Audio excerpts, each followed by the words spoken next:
you there. I was just talking to my colleague here about a story I heard the other day. The story? Well, it's really a delightful tale, wouldn't you say?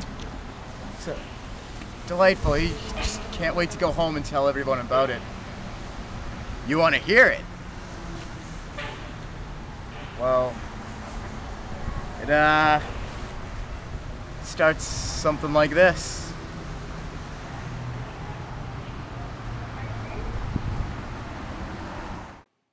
There once was a man, and off had he wandered, to find somewhere to spend all the money he'd laundered.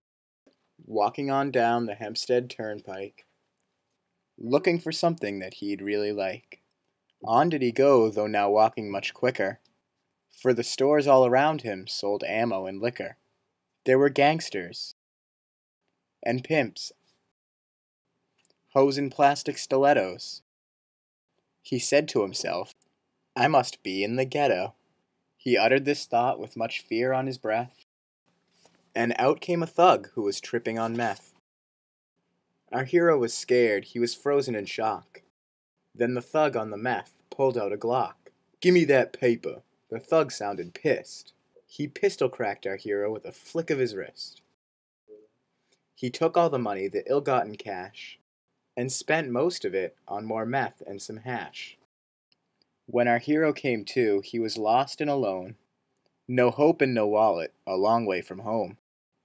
Getting back home would sure be a hassle, from the parking lot of some ghetto white castle. Looking around, things were not as they seem. There were others just like him, wishing this was a dream. He rounded them up, and they told him in time that they too were all jumped by a thug with a 9. Our hero decided they must find this guy. If they banded together, few of them would die. They came up with a plan and put it into action, like a homeless and untrained yet unified faction. When the thug came back with a freshly mugged victim, they knew that this was the best time to get him.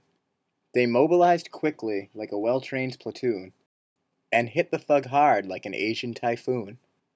They speared him and tackled him right at the hip. The thug squeezed the trigger and emptied his clip. They stomped him, and hit him, and smacked him around. They beat him until the thug made not a sound. Rosebud. They got back their things, for the thug was no more. So they celebrated with 40s from the liquor store. From brown paper bags they drank up their rewards, Old English and Beck's, Coronas and Coors. They all hugged each other and decided to part, and ran out of the ghetto as fast as a dart. When the thug woke up, he felt like a loser, locked up in the back of a Nassau County cruiser. There you have it. It's really a classic tale, isn't it? You know, there's always something about hearing fairy tales.